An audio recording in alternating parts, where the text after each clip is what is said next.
ಸೆರೆಬಗಿರಿ ಸರ್ದಾರ ಆಯಿತು. ಅದೇ ಸಮಯದಲ್ಲೇ ಕುಮಾರ್ ಬಂಗಾರಪ್ಪ ಹೀರೋ ಅದಕ್ಕೆ. ಅವ್ರ ತಂದೆ ಅವರೇ ಪ್ರೊಡ್ಯೂಸರ್ ಅಂತ ಕಾಣುತ್ತೆ ನಮಗೆ. ಇದರೊಳಗೆ ಶ್ರೀರಂಗಪಟ್ಟಣದ ಹತ್ರ ಯಾವುದೋ ಒಂದು ಇದಿದೆ ರೆಸಾರ್ಟ್, ಗವರ್ಮೆಂಟ್ ಇದು ಮಯೂರಾಗಿವರ, ಅಲ್ಲೊಂದು ದೊಡ್ಡ ಪಾರ್ಟಿ ಕೊಟ್ಟರು. ಅಲ್ಲಿ ಶಿವರಾಜ್ ಕುಮಾರ್ ಹೆಂಡತಿ ಇದೆ ಅಲ್ಲ ಈಗ, ಗೀತಾ ತಾನೆ, ಗೀತಾ ಆಗಿನ ಸಣ್ಣ ಹುಡುಗಿ ಪಾಪ. ಅದು ನಾವು ಮಾಮ ಮಾಮ ಅಂದ್ಕೊಂಡು ಮಾತಾಡಿಸ್ತಿದ್ಲು. ಅಲ್ಲಿ ಪರಿಚಯ ಆಗಿದ್ದು. ಈ ಸಿನಿಮಾ ಆಗ್ತಾ ಇರಬೇಕಾದ್ರೆ ಕೆ ವಿ ಜಯರಾಮು, ಸರ್ ಇನ್ನೊಂದು ಪಕ್ಕದಲ್ಲೇ ಮಾಡಿಬಿಡ್ತೀನಿ, ಅದಕ್ಕೂ ನೀವೇ ಮಾಡಿಬಿಡಿ ಅನ್ನೋ. ಮಾಧುರಿ ಅಂತ, ಅದರೊಳಗೆ ಲೋಕನಾಥ್, ನಾನು, ಗೀತಾ. ಸರಿ ಸರಿ, ಹೌದು. ಸೊ ಅದು ಶುರುವಾಯ್ತಲ್ಲಿ. ಸೊ ಸಿಕ್ಕಾಪಟ್ಟೆ ಬ್ಯುಸಿ ಆಗ್ಬಿಟ್ಟೆ ಅವಳು. ಎರಡೂ ಸಿನಿಮಾ ಒಟ್ಟಿಗೆ ಮೈಸೂರಲ್ಲಿ ಒಂದಾದ್ಮೇಲೆ ಒಂದು ಹೇಗೋ ಮ್ಯಾನೇಜ್ ಮಾಡ್ಕೊಂಡು ಹೋಗ್ತಿದ್ದೆ. ನನ್ನ ಪ್ರೊಫೆಷನ್ನು ಏನು ಸಫರ್ ಆಗಲಿಲ್ಲ, ಸಿನಿಮಾ ಏನು ಸಫರ್ ಆಗಲಿಲ್ಲ.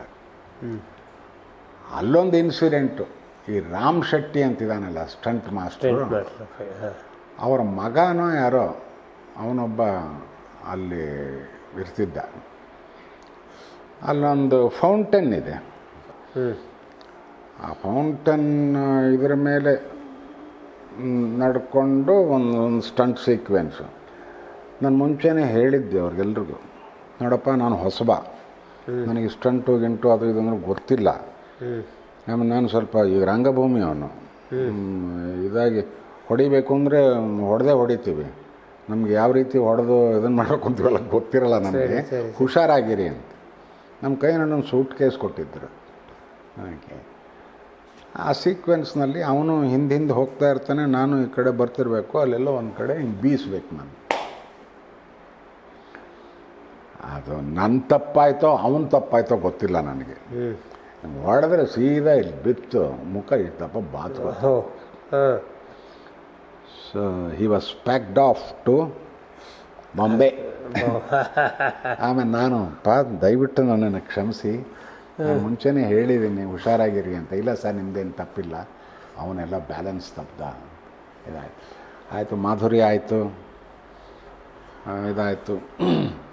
ಎರಡು ಮೇಜರ್ ರೋಲ್ ಮಾಡ್ದಂಗೆ ಆಯ್ತಲ್ಲಿ. ಆ ಸ್ಫೋಟದ ಬ್ಯಾಕ್ ಡ್ರಾಪ್ ಅಂತೂ ಇತ್ತು. ಓಕೆ, ಅಲ್ಲಿಗೆ ಕನ್ನಡ ಚಿತ್ರರಂಗದಲ್ಲಿ ಇವನೊಬ್ಬ ಇದ್ದಾನೆ ಅನ್ನೋದು ಗುರುತಾಯಿತು. ಒಂದು ಲೀಡ್ ರೋಲ್, ಕ್ಯಾರೆಕ್ಟರ್ ರೋಲ್ಸ್ ಮಾಡೋವಂಥವನು ಅನ್ನೋದು ಸ್ವಲ್ಪ ಕನ್ಫರ್ಮ್ ಆಗಿತ್ತು. ಆಮೇಲೆ ಒಂದೊಂದಾಗಿ ಯಾವುದೋ ಚಿತ್ರಗಳು ಬಂತು. ನೀವು ಈ ಟೈಮಲ್ಲೇ ದೂರದರ್ಶನದ ಧಾರಾವಾಹಿ ಅದು ಸೇಮ್ ಟೈಮ್ನಲ್ಲೇ 87ರಲ್ಲೇ ಫಸ್ಟು ಟಿ ವಿ ಇದು ನಮ್ಮ ಗುರುದಾಸ್ ಶನಾಯ್ ಮತ್ತು ಅಲ್ಲಿ ವಿಶ್ವಪ್ರಸಾದ್ ಡೈರೆಕ್ಟರ್. ಅದಕ್ಕೆ ವೈದ್ಯೋ ನಾರಾಯಣೋ ಹರಿಹಿ ಅಂತ ಶುರು ಮಾಡಿದರು. That my first serial. CR Simha major ರೋಲ್ನಲ್ಲಿದ್ದ, ನಾನೊಂದು ಸಣ್ಣ ಪಾತ್ರ ಮಾಡಿದ್ದೆ ಅದರೊಳಗೆ. ಅಲ್ಲಿಂದ ಮುಂದೆ ನಾನು ಸಿಕ್ಕಾಪಟ್ಟೆ ಪಾತ್ರಗಳು ಬರೋಕ್ಕೆ ಶುರುವಾಗೋಯ್ತು ಟಿ ವಿನಲ್ಲಿ. ಸೊ ಆ ಸಮಯದಲ್ಲಿ ಟಿ ವಿ ಮೇಜರ್ ಇದಾಗೋಯ್ತು ನನಗೆ. ಒಂದಾದ್ಮೇಲೆ ಅದಕ್ಕೆ ಎಷ್ಟು ಎಪಿಸೋಡ್ ಮಾಡಿದ್ದೀರಿ ನೀವು ಅಂತಂದ್ರೆ ನಾನು ಸ್ಕೋರ್ಸ್ ಆಫ್ ಎಪಿಸೋಡ್ಸ್ ಅಂದ್ಬಿಡ್ತೀನಿ, ಲೆಕ್ಕ ಇಟ್ಟಿಲ್ಲ. ಸಿನಿಮಾ ಅಟ್ಲೀಸ್ಟ್ 220 ಮಾಡಿದ್ದೀನಿ ಅಂತ ಹೇಳ್ಬೋದು, ಅದನ್ನು ಯಾರು ಲೆಕ್ಕ ಇಡೋಕ್ಕೆ ಸಾಧ್ಯ ಇಲ್ಲ. ಹೌದು. ಎಲ್ಲ ನಿರ್ದೇಶಕರ ಜೊತೆನಲ್ಲೂ ಅವಾಗೆಲ್ಲ ಫಸ್ಟ್ 13 ಎಪಿಸೋಡ್ಗಳು ಬರೋದು. ಆ 13 ಎಪಿಸೋಡ್ಗಳನ್ನು ಮಾಡೋ ರೀತಿ ಬೇರೆ ಇತ್ತು. ಒಂದು ಸ್ವಲ್ಪ ಇದಾಗಿ ನಿಧಾನವಾಗಿ ಕೂತ್ಕೊಂಡು ಯೋಚನೆ ಮಾಡಿ, ಓಕೆ ಈ ವಾರ ಏನು ಮಾಡಬೇಕು ಓಕೆ ಅಂತ ಮಾಡಿ, ನೆಕ್ಸ್ಟ್ ಇನ್ನೊಂದು ವಾರ ಟೈಮ್ ಇರೋದು. ಅದಾದಮೇಲೆ ಇಂಡಿವಿಜುವಲ್ ಎಪಿಸೋಡ್ಸ್ ಒಂದಿಷ್ಟು ಬರೋದು. ಇದು ಅಂಥದ್ದು ಸಿನಿಮಾಗಳು ನಡ್ಕೊಂಡು ಬಂತು. ನನ್ನ ರಜಾ ದಿನಗಳು ಅಷ್ಟನ್ನು ಇದಕ್ಕೆ ವಿನಿಯೋಗ ಮಾಡಿಸ್ತಿದ್ದೆ. ಆದರೂ ಕೂಡ ಒಂದು ರೀತಿಯ ಭಯ ಇತ್ತು. ಭಯ ಏನು ಅಂತಂದರೆ, ನಾನು I am head of the institution. ಇದ್ದಕ್ಕಿದ್ದಂಗೆ ಯಾವುದೋ ಒಂದು ಗವರ್ನಿಂಗ್ ಕೌನ್ಸಿಲ್ ಮೀಟಿಂಗ್ ಅಂತಾರೆ, ಇದ್ದಕ್ಕಿದ್ದಂಗೆ ಯಾವುದೋ ಒಂದು ಬೋರ್ಡ್ ಮೀಟಿಂಗು, ನಮಗೆ ಒಂದು ಇದು ಒಂದು ಸ್ಟ್ರಾಟಜಿ ಪೇಪರ್ ಬೇಕು ಅಂತ. ಸೊ ಹಾಗಾಗಿ ಎಲ್ಲಿ ಯಾವಾಗ ಏನು ಬರುತ್ತೋ ಅಂತ. ನಾವು ಏರ್ಫೋರ್ಸ್ನಲ್ಲಿದ್ದಾಗಲೂ ಅದೊಂದು ಪ್ರಾಬ್ಲಮ್ ಇತ್ತು. ಅಲ್ಲಿ ಇದ್ದಕ್ಕಿದ್ದ ಹಾಗೆ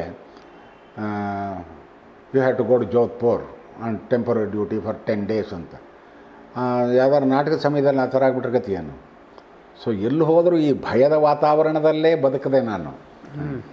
ಬಟ್ ಆದರೂ ಇದ್ದಿದ್ದರಲ್ಲಿ ಇವ್ರಿಗೆ ಹೇಳಿ, ನಮ್ಮ ಡೈರೆಕ್ಟ್ರಿಗೆ ಹೇಳಿ ಅವರ ಒಪ್ಪಿಗೆಯನ್ನು ತೊಗೊಂಡು ಎಲ್ಲ ಮಾಡಿರ್ತಿದ್ದೆ. ಬಟ್ ಪಾಪ ಅವ್ರು ಪ್ರೊಟೆಕ್ಟು ಮಾಡ್ತಿದ್ರು.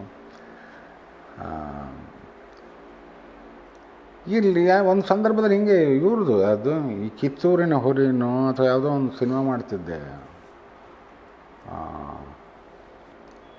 ಮಾರನೇ ದಿವಸ ಬೆಳಿಗ್ಗೆ ಎಲ್ಲ ಕ್ಲೈಮ್ಯಾಕ್ಸ್ ನಡಿಬೇಕು, ಇಲ್ಲಿ ನಮ್ಮ ಹೆಡ್ ಆಫೀಸಿಂದ ಇಲ್ಲ ಅರ್ಜೆಂಟಾಗಿ ಅವ್ರು required here for some meeting ಅಂತ. ನಡುಗೋಗ್ಬಿಟ್ಟೆ ನಾನು. ಓಕೆ ಓಕೆ ಹೇಳು. ಹೆಂಗೆಂಗೋ ಮಾಡಿ ಇದನ್ನು ಮಾಡಿ ಅವ್ರಿಗೆ ಫೋನ್ ಮಾಡಿ, ಇಲ್ಲ ಪರವಾಗಿಲ್ಲ ಸರ್, ಇದು ಕ್ಲೈಮ್ಯಾಕ್ಸು ಯಾವುದೋ ಒಂದು ಸಮಯದಲ್ಲಿ ಬಂದು ಮಾಡಿದರೂ ನಾವು ನಡೆಯುತ್ತೆ ಅಂತ ಅಂದು ಸ್ವಲ್ಪ ಇದರೊಳಗೆ ಅದಾಯಿತು. ಆ ಸಮಯದಲ್ಲಿ ಮಾಡಿದ ಈ ಧಾರಾವಾಹಿಗಳೆಲ್ಲ ಅದು ದೊಡ್ಡ ಇದು ಸಿಕ್ತು ನನಗೆ. ಯಾಕಂದ್ರೆ ಒಂದೇ ಇದು ಎಲ್ಲರೂ. ಆಮೇಲೆ ಈ ಧಾರಾವಾಹಿ ಅಂತ ಅನ್ನಬಾರ್ದು ಅದಕ್ಕೆ.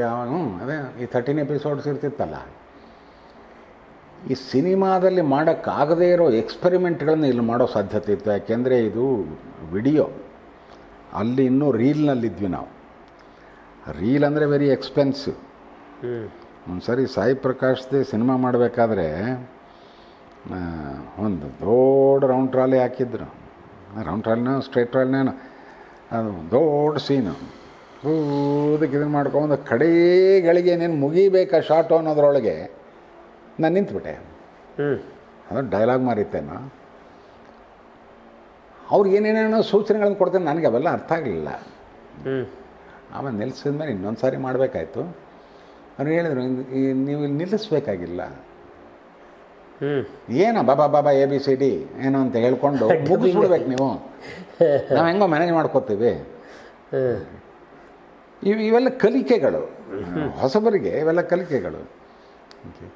ಇದೇ ಥರ ಇನ್ನೊಂದು ಸಾರಿ ಇದರೊಳಗೆ ರೀಸೆಂಟಾಗಿ ಇಷ್ಟೆಲ್ಲ ಎಕ್ಸ್ಪೀರಿಯೆನ್ಸ್ ಆದಮೇಲೂ ಆ ದಶಮುಖ ಅಂತ ಮಾಡಬೇಕಾದ್ರೆ ನಮ್ಮದು ರವಿಚಂದ್ರಂದು ಇನ್ಯಾವುದೋ ಒಂದು ಇದಿತ್ತು ಕಾಂಬಿನೇಷನ್, ಅನಂತ್ನಾಗ್ ಅಂತ ಕಾಣುತ್ತೆ.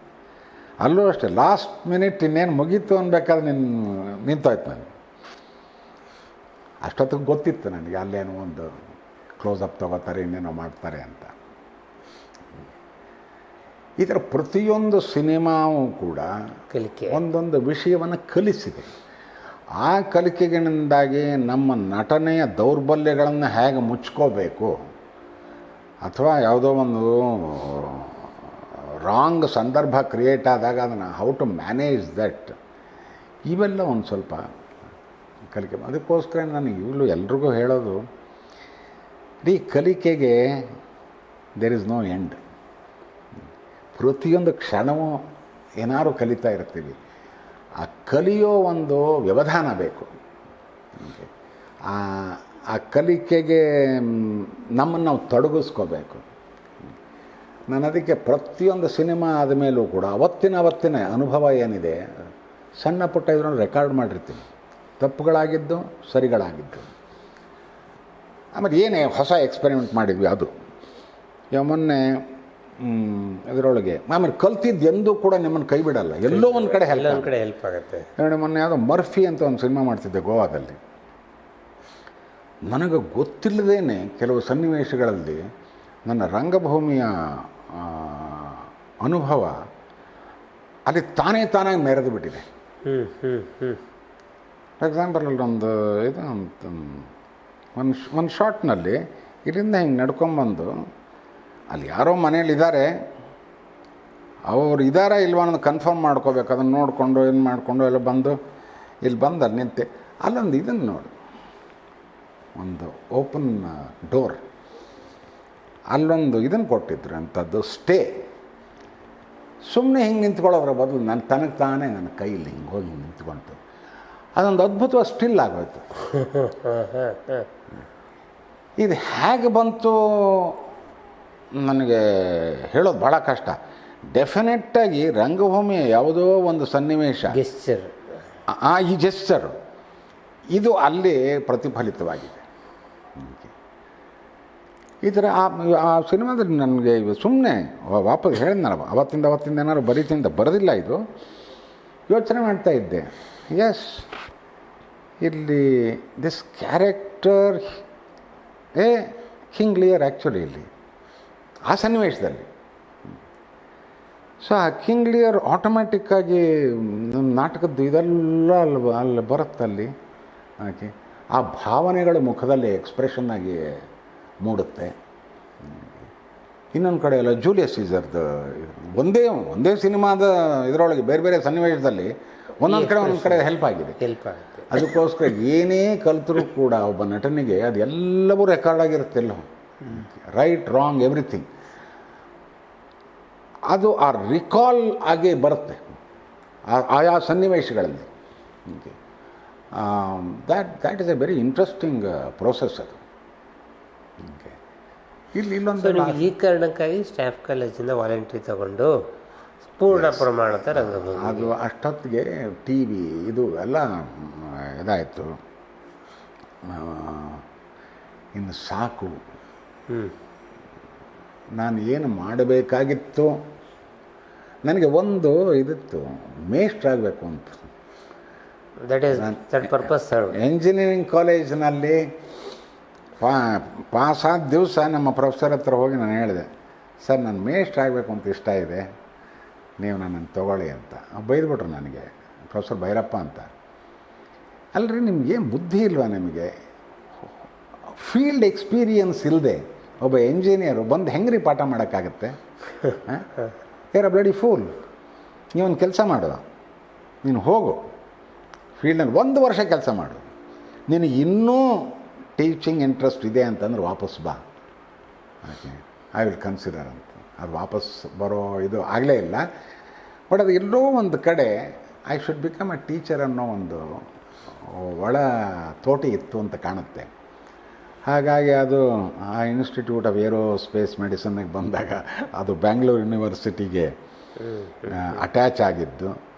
So ex officio I was the chief engineering officer ಅಲ್ಲಿ, but ex officio assistant professor of Bangalore university. ಅಲ್ಲೊಂದು ಕಡೆ ಸಣ್ಣ ಪ್ರಮಾಣದಲ್ಲಿ. ಆಮೇಲೆ ಹೈದರಾಬಾದ್ಗೆ ಹೋದೆ, ಅಲ್ಲೇ ನನ್ನ ಡಿಪಾರ್ಟ್ಮೆಂಟೇ senior manager customer training and publications ಅಂತ ಒಂದು ಪಬ್ಲಿಕೇಶನ್ ವಿಭಾಗ, ಇನ್ನೊಂದು ಈ ಏರ್ಫೋರ್ಸ್ ಇವ್ರನ್ನೆಲ್ಲ ಕರ್ಕೊಂಬಂದು ಅವರಿಗೆ ಟ್ರೈನಿಂಗ್ ಕೊಡೋದು ನಮ್ಮ ಎಕ್ವಿಪ್ಮೆಂಟ್ ಬಂದು. ಆದರೆ ಜೊತೆಯಲ್ಲೇ I became the senior training manager ಅಲ್ಲಿ. So handling management trainees, design trainees, ಆಮೇಲೆ ಅವರ ಮ್ಯಾನೇಜ್ಮೆಂಟ್ ಟ್ರೈನಿಂಗ್ ಅಲ್ಲಿ ಅದು ಅಲ್ಲಿ ಬಂದಿತ್ತು. ಅಲ್ಲಾಗಲೇ ಪಾಠ ಮಾಡೋಕ್ಕೆ ಶುರು ಮಾಡಿದ್ದೆ ನಾನು. ಅದೊಂದು ಸ್ವಲ್ಪ ನೆಮ್ಮದಿ ತಂದಿತ್ತು.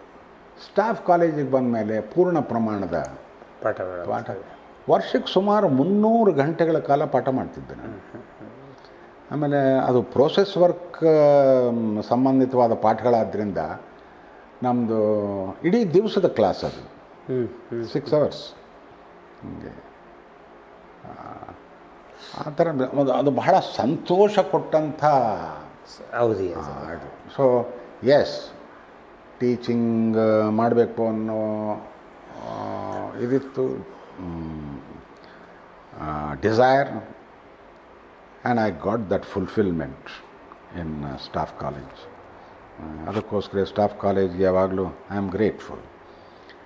ಅದಾದ ಮೇಲೂ ಕೂಡ ಹೊರಗಡೆ ಅಲ್ಲಿ ಇಲ್ಲಿ ಅಲ್ಲಿರಬೇಕಾದ್ರೇ ಬಿ ಎಲ್, ಮೈಕೋ, ITI, ಬೇರೆ ಬೇರೆ ಇಸ್ರೋ ಇಲ್ಲೆಲ್ಲ ಹೋಗಿ ಪಾಠ ಮಾಡ್ತಿದ್ದೆ ನಾನು. ಬಿಹೇವಿಯರಲ್ ಸೈನ್ಸಿಗೆ ಸಂಬಂಧಪಟ್ಟ ಪಾಠಗಳು. ಓಕೆ, ಆಮೇಲೆ ಅದೆಲ್ಲ ಬಿಟ್ಕೋತಾ ಬಂತು, ಇಲ್ಲಿ ಬ್ಯುಸಿ ಆಗ್ತಾ ಬಂತು. ಆ ಸಮಯದಲ್ಲಿ ನಮಗೆ ಒಂದು ಮೇಜರ್ ಬ್ರೇಕ್ ಸಿಕ್ಕಿದ್ದು ಅಂದರೆ ಈ ನಾಗ್ತಿಹಳ್ಳಿ ಅವ್ರದ್ದು ಅಮೇರಿಕಾ ಸಿನಿಮಾಗೆ ಒಂದು 28 ದಿವಸ ಅಮೇರಿಕಾ ಟೂರ್ ಮಾಡಬೇಕಾಯ್ತು. ಅದಕ್ಕೇನೇ ಅದು ಸಾಕಷ್ಟು ಚರ್ಚಿತವಾಗಿದೆ, ಅದನ್ನು ಮತ್ತೆ ರಿಪೀಟ್ ಮಾಡಬೇಕಾದ ಅಗತ್ಯ ಇಲ್ಲ. ಅಲ್ಲಿ ಆ ವೀಸಾಗೆ ಹೊಡೆದಾಡಿದ್ದು, ಅಲ್ಲಿ ರಿಜೆಕ್ಟ್ ಆಗಿದ್ದು, ವಾಪಸ್ ಬಂದಿದ್ದು, ಮತ್ತೆ ಇದನ್ನು ಮಾಡಿದ್ದು, ಅಲ್ಲಿ ಅನುಭವಗಳು ಅವೆಲ್ಲ ಸಾಕಷ್ಟು ರೆಕಾರ್ಡ್ ಆಗಿದೆ, ರೆಪಿಟೇಷನ್ ಬೇಡ. That is a great experience. ಯಾವುದೋ ಒಂದು ಹೊರನಾಡಿಗೆ ಹೋಗಿ ಫಸ್ಟ್ ಟೈಮ್ ಒಂದು ಕನ್ನಡ ಚಿತ್ರ, ಅಲ್ಲಿವರೆಗೂ ಬರೀ ಅದೊಂದು ಸಾಂಗ್ ಸೀಕ್ವೆನ್ಸ್ಗೆ ಅಂತ ಹೋಗ್ತಾಯಿದ್ರು. ಇದು ಸಬ್ಜೆಕ್ಟೇ ಅಲ್ಲಿದು, full fledged cinema done in foreign land ಅಂತ. ಅದಕ್ಕೆ hats off to Nagathihalli Chandrashekar ಮತ್ತು ಅವ್ರ ವೈಫು ಶೋಭಾ. ಅವರು ಅಲ್ಲೇ ಇರ್ತಿದ್ರು ಆವಾಗ, ಅವರ ಕೆಲಸದ ಇದರಿಂದ, ಜವಾಬ್ದಾರಿಯಿಂದ ಬಹಳ ಚೆನ್ನಾಗಿ ಮಾಡಿದರು ಅದನ್ನು. ಅದಕ್ಕೆ ತಕ್ಕ ಪ್ರತಿಫಲವೂ ಸಿಕ್ತು. ಸಿನಿಮಾ ಕ್ಲಿಕ್ಕು ಆಯ್ತದ. 365 ದಿವಸ ಇದರೊಳಗೆ ಅಭಿನಯ ಥಿಯೇಟ್ರ್ನಲ್ಲಿ ನಡೀತದೆ. There is a record. ಆವಾಗಲೇ ಬಾಲಚಂದರ್ ಅವರು ಬಂದು 365ನೇ ದಿವಸದ ಇದನ್ನು ಒಂದು ಫಲಕಗಳನ್ನು ಕೊಟ್ಟರು ನಮಗೆ. ಇವರು ನಮ್ಮ ನಿರ್ದೇಶಕರು ಶೋಭಾ ಅಲ್ಲದೆ ನಮ್ಮ ಇವ್ರನ್ನು ಜ್ಞಾಪಿಸ್ಕೋಬೇಕು, ಯಾರು ನಮ್ಮ ಪ್ರೊಡ್ಯೂಸರ್ ನಂದಕುಮಾರು ಭಾಳ ಚೆನ್ನಾಗಿ ಸಪೋರ್ಟ್ ಮಾಡಿದ್ರು ಅದನ್ನು. ಅದಕ್ಕೆ ಮುಂಚೆನೂ ಆ ಕೊಟ್ರೇಶ ಕನಸು ಅನ್ನೋ ಒಂದು ಸಿನಿಮಾ ಮಾಡಿದ್ವಿ. ಮುಂಚೆನೂ ಆಮೇಲೆ ಕೊಟ್ರೇಶ ಕನಸು ಹಾಗೆ ಆ ಸಂಪರ್ಕದಿಂದ ಇದು ಬಂದಿದ್ದು. This was A very different kind of experience. ಅದು ನನ್ನ ಫಸ್ಟ್ ಟೈಮ್ ಫಾರಿನ್ ಟ್ರಾವೆಲ್ ಕೂಡ.